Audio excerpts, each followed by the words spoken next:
So for introductions, I'm Ashlee, and we had to read Hand to Mouth. Overall, I thought it was a really great book. It showed me so much more stuff about poor people and how they actually have to live and what they deal with on a daily basis. So for me, that was really shocking to see how much stuff they actually go through and just how they have to manage throughout their lives. So for the questions, number 1, how might you apply Erving Goffman's concepts of presentation of self and impression management to Linda Torado's struggle to move out of her social class location in her book Hand to Mouth? So I talked about how with the presentation of self, she actually, hold on, let me pull it up here. She is trying to present herself well enough to actually get a job and to move up throughout society. But in order for her to do that, she actually has to look the part. And she talks about a lot of people who wouldn't hire her because she just didn't fit the image. Goffman says that we live our lives like we are in a play. And so when we learned in class, we learned about how he our clothes are our costumes, and we use props, and how that stuff is what we use to make ourselves seem normal. We choose the costumes that we wear, the props that we use, and I think this correlates to Torado's book because she talks about how to present yourself and how the struggles that you have to go through to present yourself when you're poor. And if Torado would have been able to afford a nice suit or a suit that fit to wear to these interviews, then she would have been able to at least be in the running for it, to even think about getting the part.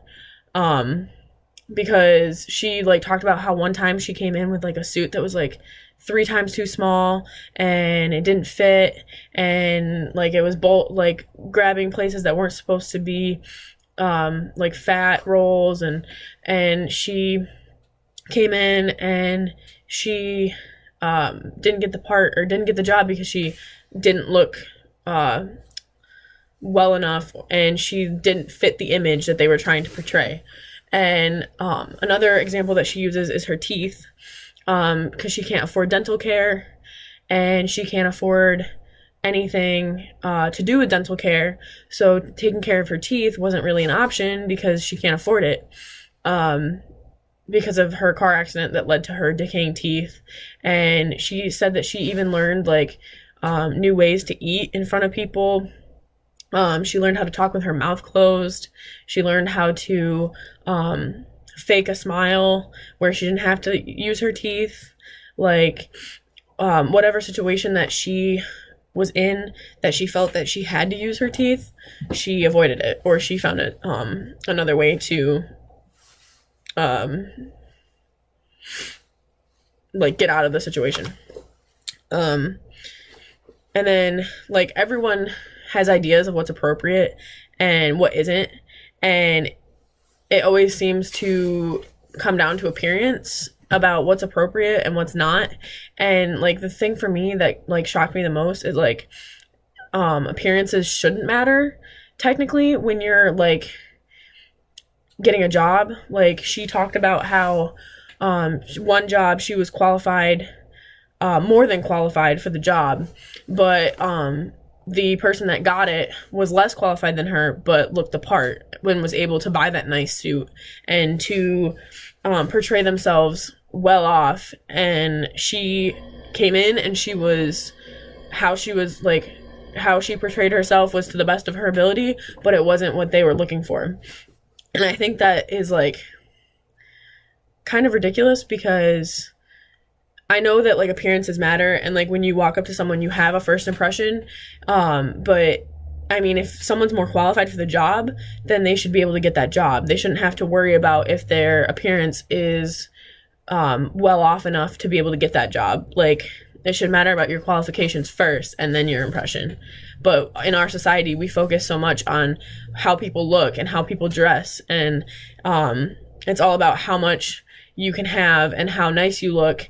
And when you're poor, you can't afford that. So you're not going to look that nice. And like that affects her social class because now she's not able to move up in society because she can't get a better job. So the only jobs that she can get are the jobs that nobody else wants. So when you're trying to move up in society, it doesn't help that you can't afford nice clothes and you can't afford dental care and you can't afford these luxuries that rich people have in order to move themselves up so they make more money, whereas you can't make any more money because you are lacking all of these things. And every time you go into an interview, they say, oh, well, you just don't look like, you don't fit the part. Like, you don't look like somebody who would work in our company. Like, you don't have the image that we're trying to portray. Like, even though you may have the qualifications. So I think our society spends too much time creating standards for what people should look like, and that we have no room left for individuality. Like, we make this cookie cutter mold of how people should act, how people should look, how people should dress, and it doesn't leave any room for people's creative thinking or creative individuality or individuality in general. Like, everyone you see in a company comes in with suits, and everybody that you see even at McDonald's has their uniform that they have on, and it's all cut precise to the point. You come in, you do your job, you leave. Like, it doesn't allow for people to show their own ideas and show how much potential they actually have. If society keeps on going with these stereotypes, people who are poor could have no chance to move up. And I think we need to let go of these stereotypes, and we need to start changing the way that society thinks and our societal norms in order to be able to show that poor people can do the jobs that other people who can afford the clothes can do, and that just because of appearance doesn't mean that they're not qualified to do those jobs. But right now, like Linda Tirado is showing in her book, it's putting, like, our society is pushing people down, it's suppressing people, and it's working against them. So they're trying to get these jobs, but they can't because society has this mold of what they should be, and if you don't fit the mold, then you're not in it for like, you're not gonna be able to get the job. For each question, I also provided some page numbers of like good examples, so I just wanted to show you these. So on 38, that's the one that talks about her teeth. So she says dentistry is one of the most things that we are most lacking in, and it's one of the most glaring marks of poverty. So I think this is important because a lot of people do look at teeth. Like, when you smile, people are drawn to your teeth. And usually, like we said in class the other day, when you have nice teeth, that means you have money because it's indicative of the wealth or the income that you have and the wealth that you have, and that you can afford to buy to pay for dental care. So there's that. Also, I found this super shocking. For the prenatal care and throughout the pregnancy, she had to do whatever she could do to get care for her daughter. And she talks about in here how she can do, like, she talks about, I can read at a college level, I can do complex math problems, but she had trouble finding medical care. And I feel like this is a big reason why poor people want the jobs that will make more money and have more benefits, is because they'll have the medical care that they deserve and that they need for their kids and need for their families. Because she also talks about how she had to go to the emergency room, how she went to Planned Parenthood, and she had to try and find ways around. Like, she even said that she had to use old t-shirts for her daughter's diapers, which shocked me because, like, you don't think about people having to do that. And she's doing this because she can't get a better job to even be able to make any money to provide for her family.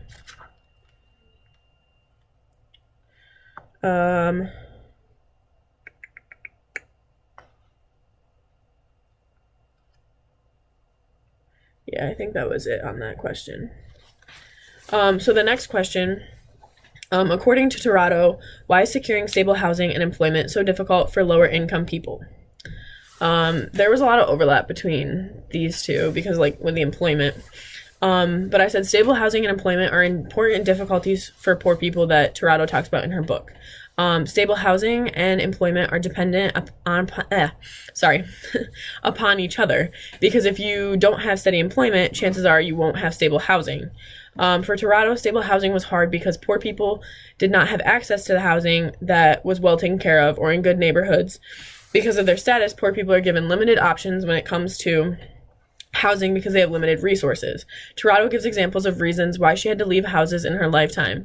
Most of these conditions were unstable because the landlord didn't take care of the property. Eviction was a constant worry, and bugs were also a problem. She also talked about how poor people's lives were very unpredictable. Because of this unpredictability, this is also a reason that stable housing isn't an option for the poor. With respect to employment, Torado provides so many examples of what poor people have to go through. Since poor people cannot get these jobs, they have to accept whatever jobs they can find. Because of these jobs tend to be crappy and you are not treated well at all. Also, most people tend to take on multiple jobs in order to make enough to pay the bills. This leaves them exhausted with no free time and not making enough money. Even if they were to move up, Torado shows how a promotion just means more responsibility for roughly the same pay. She talked about how a manager's position, you may be making $2 to $4 more than your regular job. However, with that comes loads of responsibility, people yelling at you for others' mistakes, etc. Now you're even more exhausted than you were at the lower job, and you're not even making a substantial amount of money. Because of that, these people probably still have multiple jobs, which still isn't enough to get by, and they can't secure stable housing and employment because they aren't given the opportunity to prove and better themselves. So I should have mentioned this in the beginning, but like I wrote down answers to the questions, so that's why like if I seem like I'm reading something off, it's because I had prepared answers for these questions. So like I'll probably read through the answer and then I will provide my own commentary after. Like this made sense to me because how I talked about like the housing, like if you can't even afford to provide for your family, you're probably not going to be able to afford stable housing. What shocked me though is like all of the different things that Torado had to go through with housing, the different landlords, the different reasons that she had to be kicked out or moved out, and just like how bad the housing was. There's some examples that I gave.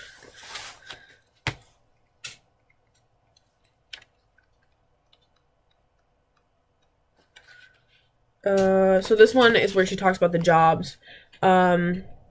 She talked about how she was a bartender and she would have to deal with people coming in talking about groping her and sexual harassment and when she could fill their needs and when they could get laid. And like if like in question 1, like if she would have been able to get a better job, she wouldn't have had to deal with as much of that as she does with these lower end jobs. She has to deal with sexual harassment. She has to deal with abuse, harassment through the job, just being taken advantage of. Whereas once you move up the corporate ladder and you start to get a better job and like you find better ways of income, you tend to be treated better and you're treated more well off than somebody who wasn't as well off as you or who doesn't have what you have. For the housing, she like, it's so shocking how like, I can't even imagine living in some of the situations that she did, especially like when they were living in the hotel room when she was pregnant and just like all this stuff. This really shocked me. The whole temporary work agencies, how she talked about how there's agencies where they will hire people and they don't have to give them benefits at all, but they're only like temporary while they are needed. And so there's no benefits, there's no like decent pay, there's no decent working conditions, and they just keep them on however long they can without having to pay them benefits, and then they let them go.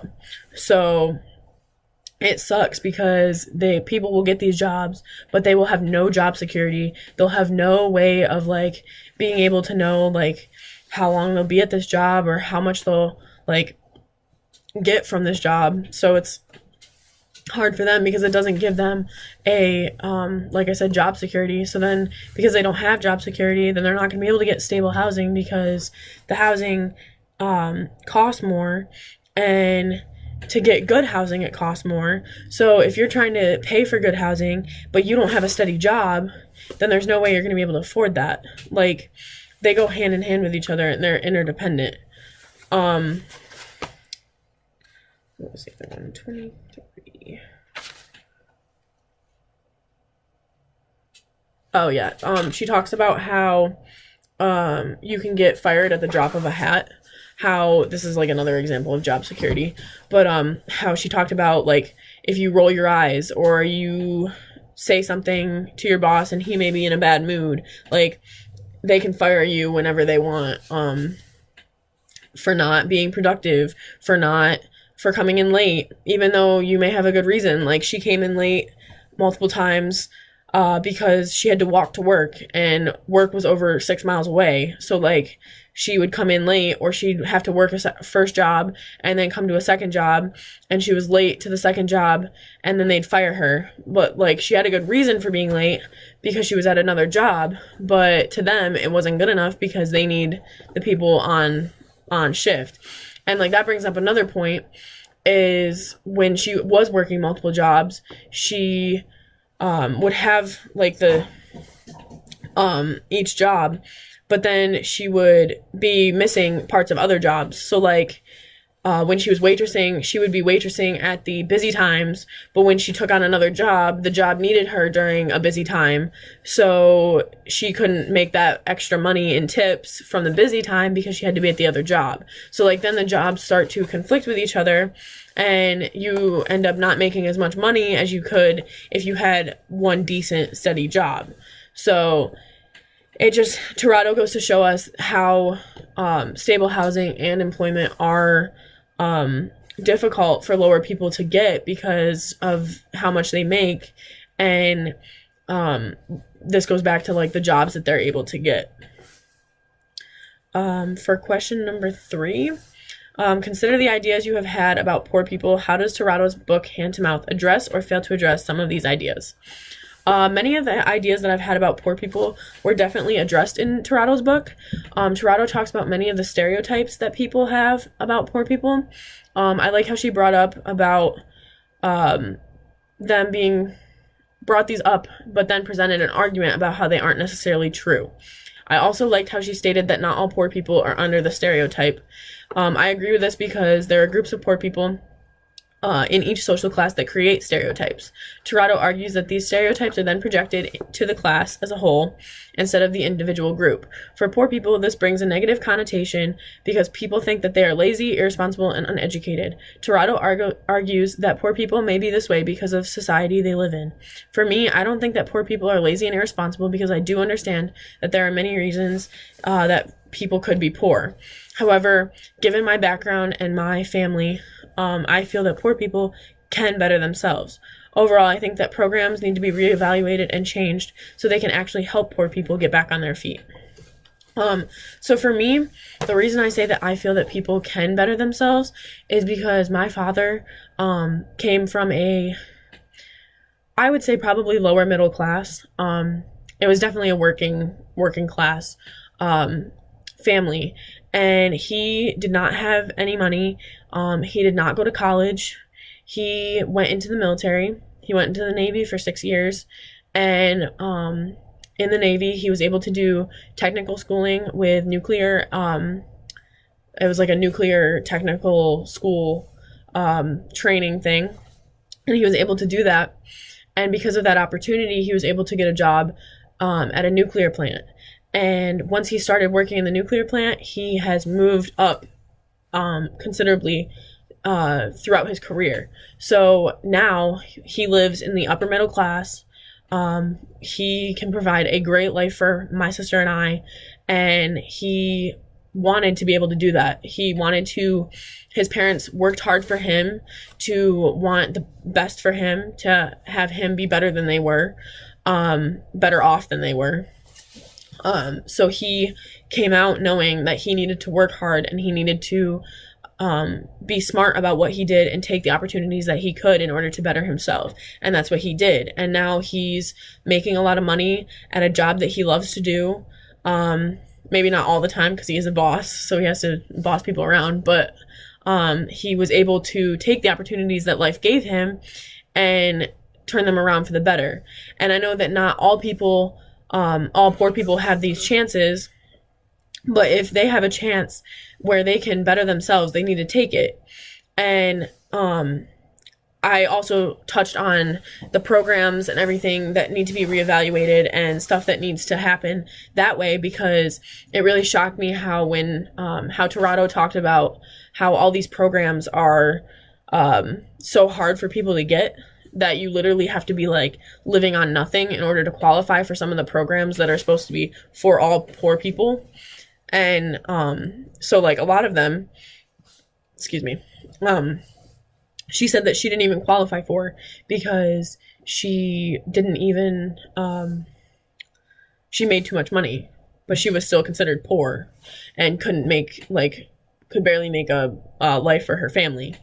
And so like those programs need to be reevaluated and they need to be changed and like restructured so that they can help poor people and more poor people can qualify for them than trying to work against poor people. And because that's another issue that we have, because it's the main reason that poor people can't move up in society is because they don't have programs working with them.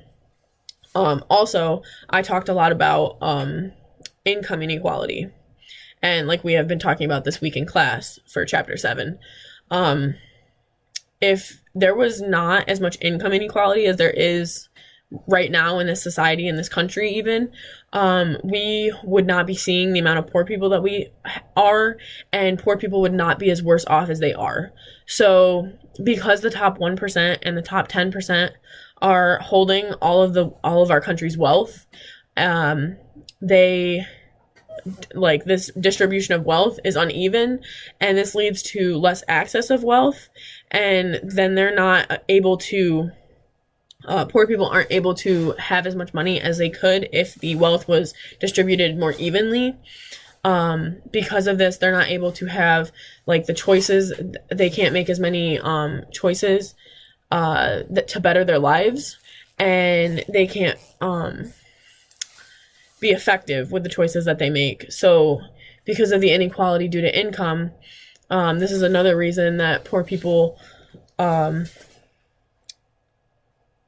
like aren't as well off.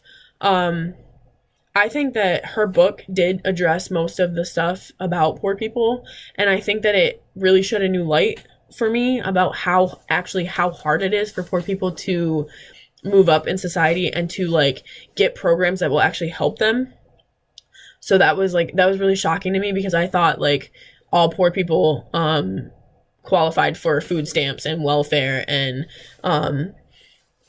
how like lower income housing and all this stuff, and they didn't have to like jump through hoops to get it. So I think that a lot of the ideas that I've already had about poor people were addressed. Going into this, I am not a judgmental person, so I didn't really have any negative, like I didn't think that poor people are lazy or irresponsible, because everybody has the same chance in life. You may not have the same opportunity coming out of the gate when you start, because you may come into a lower income family, but I feel that coming from my dad's story and other people that I know, I feel that you do have the same opportunity to better yourself and to get to a place where you are happy. And maybe the place that you're happy may be lower middle class. It may be upper middle class. It may be CEO of a company. But like, I feel that where you are in your social class should not be the definition of you. Like, it should not define you. What should define you is your reputation as a person, your integrity and your determination as a person, and how you live your life. I think you should be defined by your merit and how able you are to do your job and to live your life. And I think that you should focus on being happy, because if you're happy, then you're more apt to be able to make better decisions and get the jobs and the opportunities that you need. Overall, so the last question, what did you learn from reading this book? Would you recommend it to others? Why or why not? I said overall, I really liked reading this book. I would definitely recommend it to others because I feel that this, it helps people understand exactly what poor people are going through. It allows us to see the struggles and hardships of poor people and from their point of view. Also, I learned a lot of things from this book too. Before this book, I didn't realize just how hard it was for poor people to make money and live in society. Overall, I thought their mobility was much more achievable than it actually is. Overall, I really love this book. It was really interesting. Like you said, she is really funny. I enjoyed her humor a lot. I think that she was definitely straightforward and to the point about what she was trying to get across. But I think people need that. People need to know that people need to not sugarcoat things for other people. They need to be like, listen, this is what's happening. I'm dealing with this. Like, we need to make a change. We need to make it better. And I think that going back on the last question, her opportunity was posting this Facebook post that caused her to have all this buzz and popularity over this post, which caused her to write this book. So everybody is entitled to their opinion. Everybody has opportunities. With the book, I really liked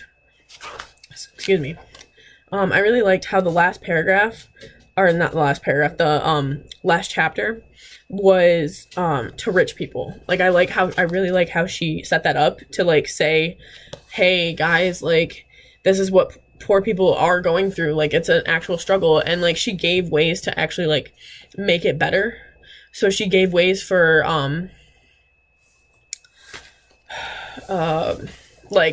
employing poor people in companies in order to do things that the rich people don't want to do. So she talked about when she was sitting in on meetings, how people were complaining about how they had to do this and they had to file these papers and they had to do minuscule jobs that a poor person could do as an assistant. So they could hire people and these poor people could have jobs and this could start their decent career, which could give them the opportunity to better themselves and to get in a place where they aren't poor anymore. So it's these examples that she gave and things that we need to start changing and redistributing the wealth so that it's fair for people, instead of keeping this wage gap so much so the rich are getting so much richer and then the poor are working hard just to be even worse off. So overall, I think that this book really is good at kind of waking people up and creating that enlightenment thinking of hey, we actually have a problem. We need to fix this. Something needs to be done about it. If nothing's done, it's just going to get worse. And we're going to be sitting here saying, well, why are all these people poor? Why do we have such a big poor population in America? People are going to question things and they're going to make excuses instead of looking at what's actually happening. And I think that this book also does a really good job because it's in first person. It's her life, that I think it does a really good job of showing what poor people go through from a poor person's point of view. Because most books that you get on poor people or that describe the poor population, they're usually from a secondary source or someone that was doing a participant observation study, or they were analyzing, or they were outside looking in. They weren't an insider in what they had to analyze, what they were studying. They weren't in it, living it, breathing it, like actually had been there for years, poor. And I think that's a great thing that this book addresses, is that it shows us real life scenarios of like what people actually have to go through and what poor people have to do in their lives to survive and to provide for their families. And overall, I think that once you read this book, you'll probably be as shocked as I am. So it was enlightening to read. It really was. For my question, I raised a 2-part question. I said, if we strengthen welfare programs and create better ways for the poor to better themselves, do you think that this would be beneficial to society, to the society we have now? Why or why not? So I'll answer that part first. I said that it will not be beneficial to society because if we strengthen welfare programs and we create better ways for the poor without regulations and requirements, it would bring... I feel that it would bring about socialism. So, like we stated in class, it would bring a revolt or a rise of the poor to try and overthrow the rich. And I think that it would ride, like, I don't even know, I'm trying to English right now, it would try to destroy capitalism. And I think that capitalism is what keeps our country the way that it is. I think it keeps America, and without capitalism, I think that we will move backwards and we will start to regress, because in America, we have the idea of the American dream, and everybody can do what they want, and they can be able to make a better life for themselves. They can have, like, any dream that they want. They can achieve anything. And I think that once you take that away, once you take capitalism away, that when they move towards socialism, everybody's the same. Excuse me. Everybody has the same resources.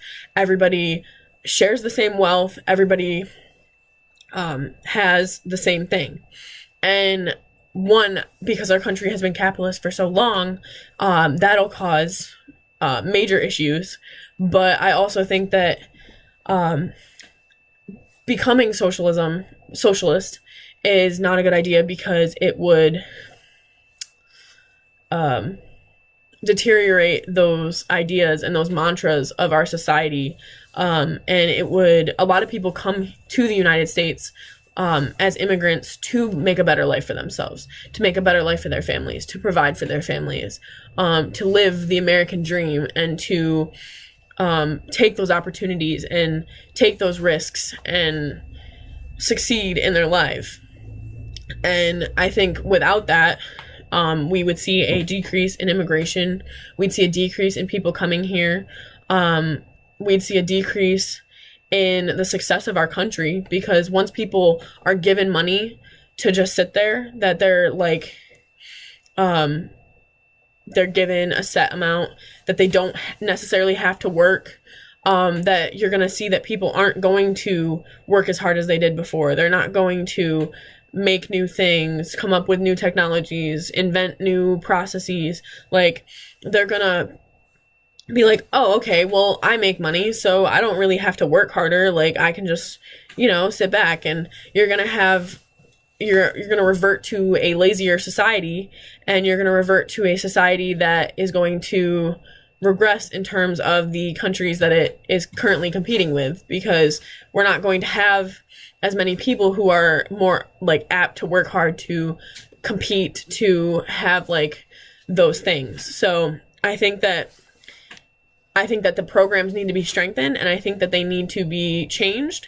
but I think that there needs to be regulations and requirements to some degree, because I don't want to see our country turn into a socialist country. I want to be able to live my life in the country that I love, in a capitalist country. So the second part of my question, I said, also, do you think that society will change because of these programs? If yes, how so? And so I kind of answered that because of, like, the converting from capitalism to socialist.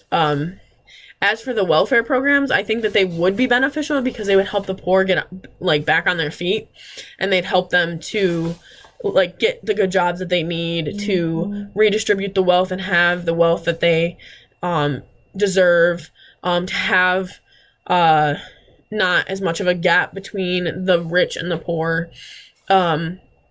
They would allow for the people to provide for their families. Like in Toronto's case, when she was having her kids, there would be a way for them to get supplies, get things at lower costs, have a good house, make things for themselves, and have ways for them to live in situations where they need assistance. But there would be regulations where they don't sit there and they live off of that assistance. There would be just requirements of like what you to prevent like becoming socialist. Overall, I think it's a double-edged sword. I think that we need to make progress, but if we make progress and we are able to make these programs, who's going to say that it's not going to turn against us and that we're going to turn socialist? Or who's going to say that these people aren't going to revolt and to overthrow the rich, and we'll see like that upheaval. Overall, I think that after reading this book, I'm definitely more aware of what happens in society. I'm going to be more aware of just how much poor people go through. Overall, I hope you liked my book discussion. Let me know if you can't read it or can't listen to it or anything's wrong with it. Oh crap. I will email it to you. If you need it any other way, let me know. I tried to do it on Canvas, but it wouldn't let me on Canvas because I was the only one in the discussion, because you needed more than one person in the discussion, so I figured I would do it this way. Also, I know it's not 45 minutes, but I'm the only one talking, so I figured I did email you about it earlier, but I didn't hear back, so I figured that 36 minutes is close enough, since I'm the only one talking. So yeah, I hope you liked it, and I will see you in class. Thank you.